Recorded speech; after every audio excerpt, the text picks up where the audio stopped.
Welcome to the deep dive. We take your sources, boil them down, and really get to the core. Today, we're looking ahead. There's this palpable feeling, isn't there, about, say, 2026. Shifting geopolitics, a global economy that feels a bit wobbly, climate stuff. It all adds up to uncertainty. But the sources we've got today, they're not about panic. They're about being prepared. So we're doing a deep dive, looking back at the Depression era, a time when, everything seemed to break down: jobs, money, trust. We want to pull out that core wisdom, the creativity, the cooperation, that grit they had, and see how it applies now. Our mission for you, listening, is to translate that into practical tools. It's about resilience, really, not fear. Absolutely. Yeah. And that history matters because, well, these survival strategies, they're cyclical, you see. We see these patterns again and again. When things failed in the 1930s, the banks, the supply line people, had to become radically self-reliant. So the goal here is to take those lessons, those proven methods, and update them. Create a toolkit for now for ensuring continuity if the systems we depend on falter. Digital, physical, economic, whatever. Exactly. So we've pulled together what we're calling 7 survival kits. They blend that old school frugality with, well, the tech and challenges of 2026. We're going to walk through them, starting with the really immediate stuff physical needs. Okay, let's unpack this. Right, first up, Kit 1. We're calling it the foundation kit, your immediate security layer.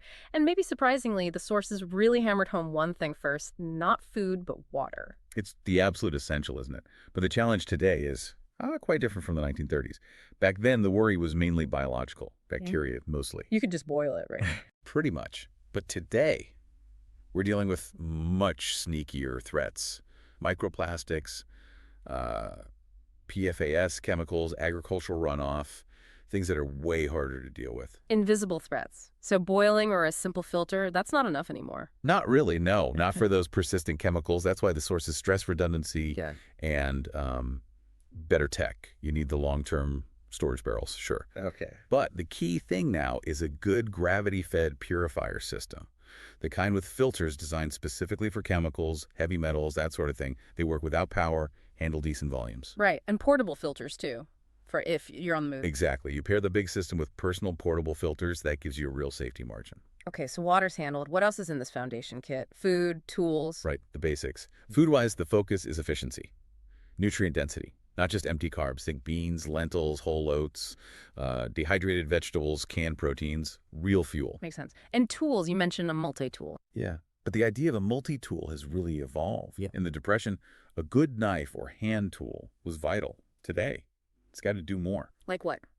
Well, the sources point to features like fire-starting aids, maybe a glass breaker for emergencies, car accidents, Oh, right. even basic device charging. Some have small solar panels or cranks now.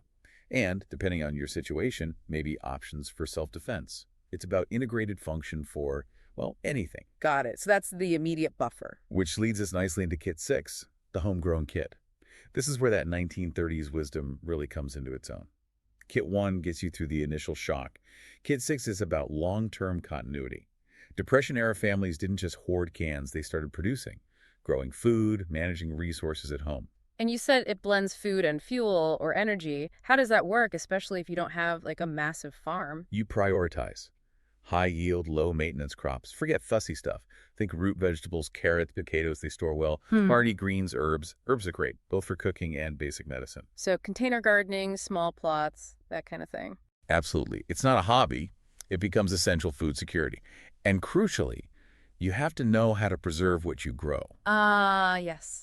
Canning, drying. Drying, canning, fermenting. That knowledge turns the summer harvest into year-round security. That's the future-proofing part. It's invaluable. And beyond food, home energy. Yeah, reducing reliance on the grid. Simple things first. Solar pathway lights, maybe some solar lanterns. They make a big difference. Security and basic light. Exactly. If you have the option, a wood stove is fantastic heat cooking off-grid. But honestly, the simplest first step. Insulation. Just making your home more efficient. Right. It's a passive hack. Improve your insulation, you immediately need less energy, which makes any power outage less critical. Simple, but effective. Okay, let's shift gears a bit. We've covered physical stuff. Now let's talk about, well, economic independence. Kit 2, the resourcefulness kit. This is where it gets really fascinating looking back, because the sources are clear. When the official money system stumbles, something else takes over. Ingenuity. Skill. That's it, precisely. Cash wasn't always king. Resourcefulness was. The economy became about barter, about competence. What can you do? So the question for you becomes, what's actually tradable in 2026 if, say, supply chains seize up or the ATMs are down? It comes down to skills and substitutes. Okay, so what kind of skills are we talking about? Tangible things people need. Think about fixing things people can't easily replace. Basic small engine repair is huge generators, maybe lawn equipment people rely on, carpentry, even simple stuff. Sewing, mending clothes. Food preservation, like you mentioned. Definitely. That becomes a valuable service. If you know how to safely can someone else's harvest, that's tradable. These skills bypass cash.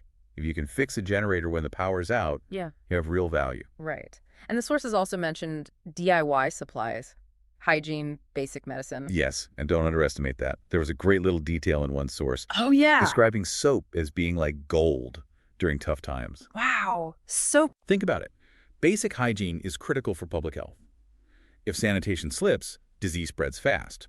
So having supplies or knowing how to make, say, natural disinfectants from vinegar or having first aid herbs, reusable cloths, these protect community health. Huge value.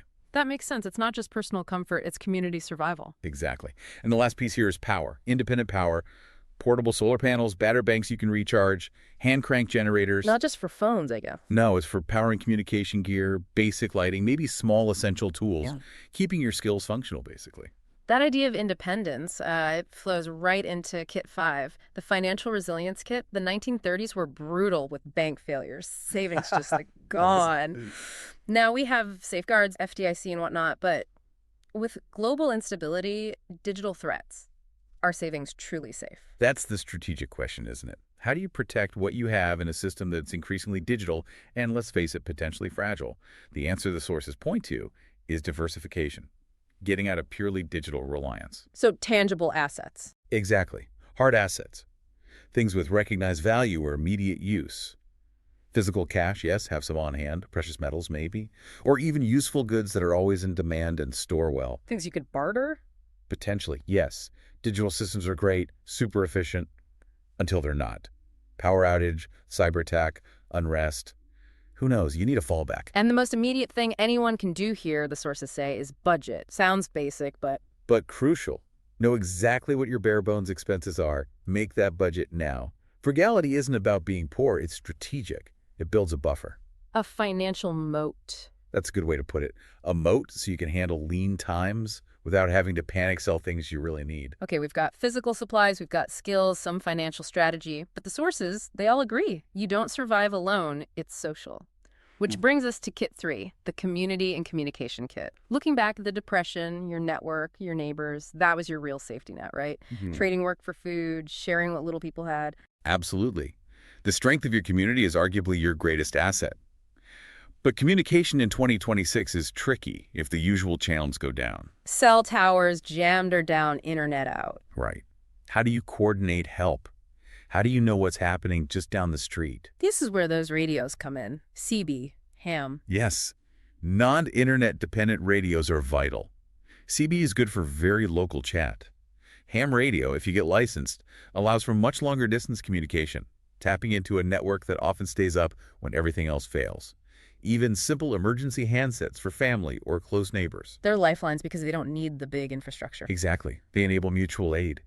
But having the gear isn't enough. You need a plan. The sources talk about building a community resilience map. What does that involve? It's about mapping the human resources nearby. Who knows basic first aid? Who's the plumber? Who has gardening skills? Who has that generator? You identify these skills, maybe potential safe gathering spots before a crisis. So you know who to turn to, how to organize. It turns potential chaos into collaboration, and maybe even formalizing it slightly. Small groups agreeing to help each other food swaps, checking on elderly neighbors, childcare sharing, even neighborhood watch or defense. Your local network becomes the first responder, essentially. When the official systems are overloaded or unavailable, yes, it's your immediate safety net. But all this planning, all these kits, they depend on something else, don't they? Your mindset. Entirely. Well- Which leads us to Kit 4, the Mindset and Adaptability Kit. History is full of examples where attitude, not stockpile size, determined the outcome. Think about the sheer endurance of families during the Depression, that mental resilience was cultivated. So this kit is about training your brain, learning to pause before panic sets in, That sounds hard to do in the moment. It is hard, which is why you practice now.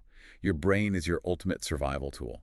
This kit is about stress management techniques you can build into your life today. Like mindfulness, journaling. Mindfulness, meditation, prayer, even just regular physical exercise, anything that helps you manage stress and stay centered under pressure. Mental toughness stops you making stupid mistakes when things get scary.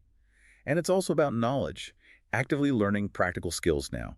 Gardening, first aid, basic repairs, maybe some knots or navigation. Skills that don't need batteries. Exactly. They live in your head. They give you agency, a sense of control, which is psychologically powerful. Which flows perfectly into the last one, Kit 7, the Hope Kit.